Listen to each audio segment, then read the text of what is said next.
On the 29th of May, the people of South Africa voted in a watershed election. In casting their votes, our people made it clear that they expect political parties to work together to deliver on a mandate of transformation, growth, and renewal. And to give effect to this mandate, it was agreed that a government of national unity, which brings together parties from across the political spectrum, should be formed. This government of national unity would be bound by certain fundamental principles and would undertake a basic minimum of program of priorities that affect the lives of the people of South Africa. Following discussions over the course of the last few weeks, a total of 11 parties have elected to work together in government as well as in parliament. These are the African National Congress, the Democratic Alliance, the Patriotic Alliance, the Inkatha Freedom Party, Good Party, Pan-Africanist Congress of Azania, Freedom Front Plus, United Democratic Movement, Al-Jamaa, Rise Mzansi, and the United African Transformation. The partnership between the GNU parties is guided by a statement of intent which outlines fundamental principles and a minimum program of priorities. All the parties have made a commitment in writing to respect the Constitution and to promote accountable and transparent governance, evidence-based policies, and decision-making, the professionalization of our public service based on integrity and good governance. The incoming government will prioritize rapid, inclusive, and sustainable economic growth and the creation of a more just society by tackling poverty and inequality, as well as unemployment. The establishment of the Government of National Unity in its current form is unprecedented in the history of our democracy. We have had to consider how to form a new government in a manner that advances the national interest, that also gives due consideration to the outcome of the election and that makes use of the respective capabilities within each of the parties represented. We have had to consider not only the immediate needs of the country, but the needs of all our people. We have also had to consider the stability, effectiveness, and the durability of the government that we are establishing. It is true that some South Africans have expressed concern about the length of time it has taken to form a government since the elections. As the discussions have unfolded, they have been worried about the effect of a protracted process on confidence and the stability of the country. At the same time, many people have pointed to the experiences of other countries that have far longer history in democracy, where the formation of multi-party governments have sometimes taken several months. In one case, formation of a government took more than a year. As a relatively young democracy, we should be proud that we have moved to establish a government comprised of a number of parties within such a short space of time. Through our discussions, we have been able to build consensus on the tasks of government. We have shown that there are no problems that are too difficult or too intractable that they cannot be solved through dialogue and negotiations. This evening, I am pleased to announce the members of the National Executive of our country who will bear collective responsibility to give effect to the will of the people of South Africa. In forming the national executive of our country, we have had to consider several factors and advance a number of key principles. We've had to ensure that the incoming government will be effective and that it will have people with the experience, the skills and capabilities to deliver on its mandate. It is important that we deploy into positions of responsibility people who are committed, capable, and hardworking, and who also have integrity. We've had to ensure that all the parties are able to participate meaningfully in the national executive, as well as in various parliamentary positions, and that they should represent the diversity of the people of South Africa properly. We have sought to ensure that the national executive is representative of the people of South Africa, giving due consideration to gender, to youth, demographics, as well as the regional distribution in our country. We want South Africans to see themselves reflected not only in the composition of government, but also in the policies and the programs of our government. Given the challenges that our country faces today, and considering the electoral mandate this government must implement, and I mean that we must work hard to ensure that we achieve all the goals that we have set out. And with due regard to this, I've decided to make a number of changes in the government's portfolios. In the course of the 6th administration, I indicated my intention to reduce the number of portfolios in the national executive. However, due to the need to ensure that the national executive is inclusive of all the parties that are part of the government of national unity, this has not been possible. In some instances, we've had to consider it necessary to separate certain portfolios to ensure that there is sufficient focus on key issues.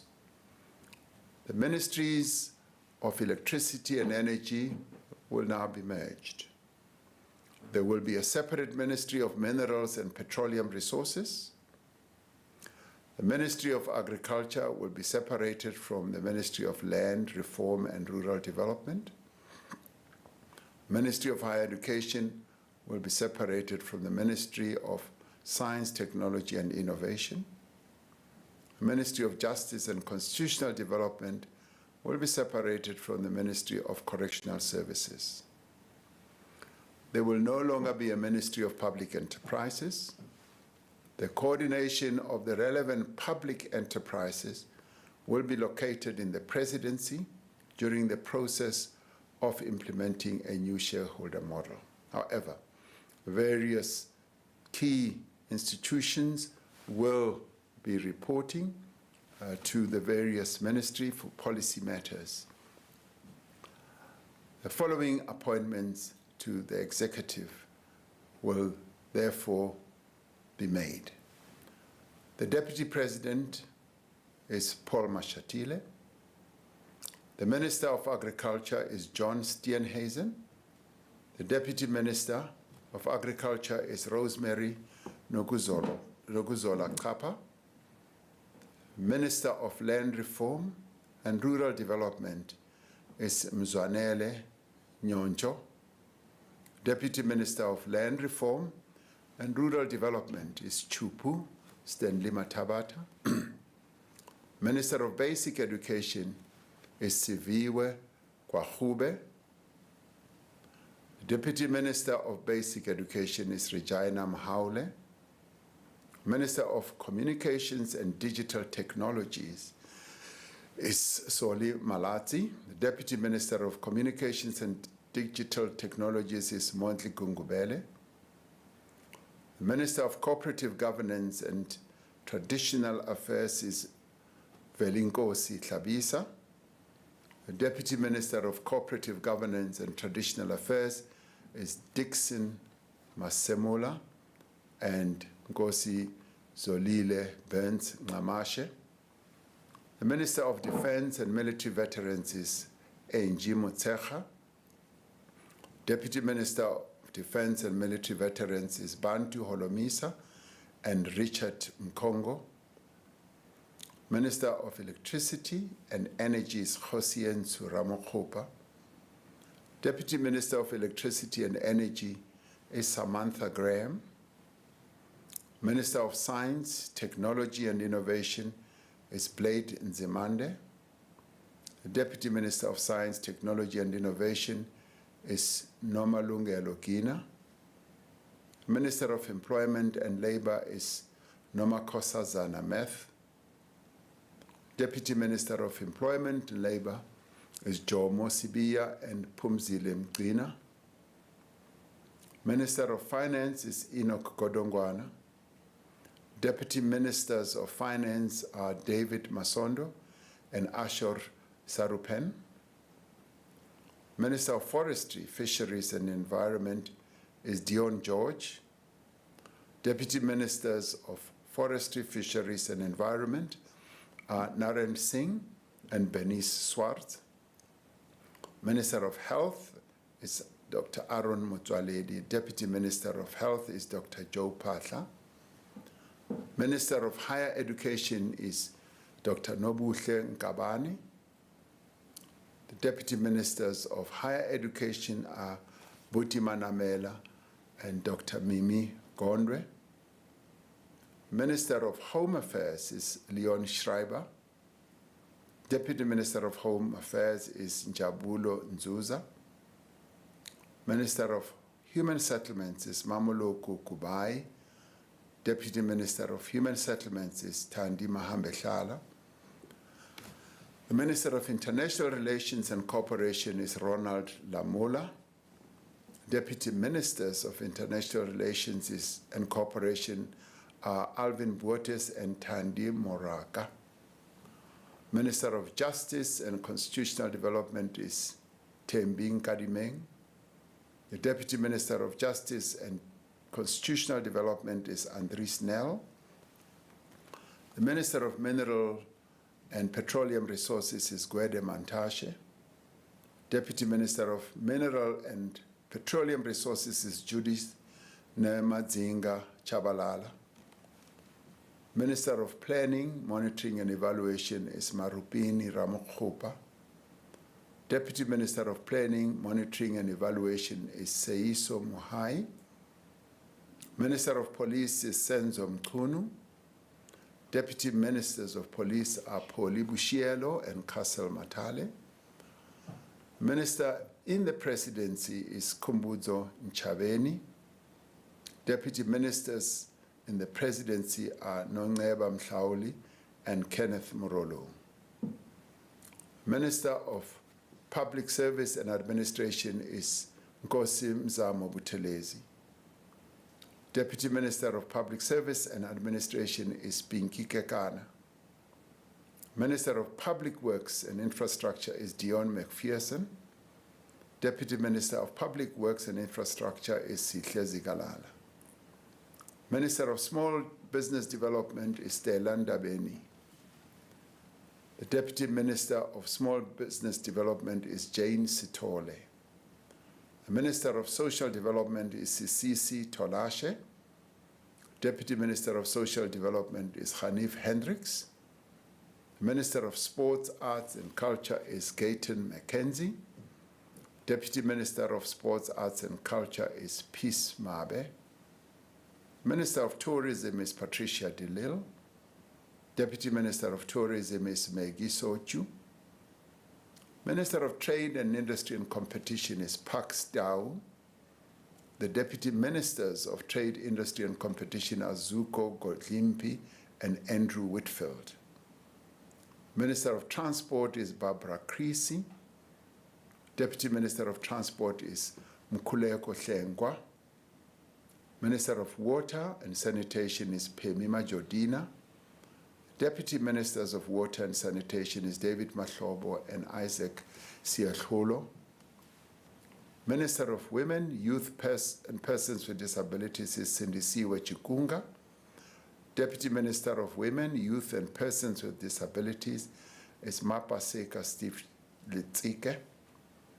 Minister of Correctional Services is Peter Groenewald, Dr. Peter Groenewald. Deputy Minister of Correctional Services is Lindiwe Njalinjali.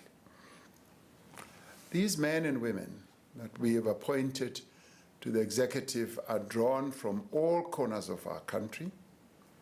They reflect the diversity of our nation. They have a responsibility to work together to serve the people of South Africa as a whole. None of the members of the National Executive has been appointed to serve the interests of a particular constituency, a particular party, or a particular section of society. Collectively and individually, they are responsible to the people of South Africa. In the spirit of partnership and collaboration, the incoming government will work together with other formations to convene what we have spoken about a few days ago, which is a national dialogue. Through this national dialogue, all parties, civil society groups, labor, business, and other stakeholders will be invited to work together to address the critical challenges facing our nation. We call on all South Africans to participate in the national dialogue and to give their support to this government of national unity as it begins its work. As the leaders of political parties, as ministers and deputy ministers, as public representatives, we understand and accept the responsibility that we bear. We have all been called upon to serve the people of this country, and we will do so to the utmost of our ability. I thank you.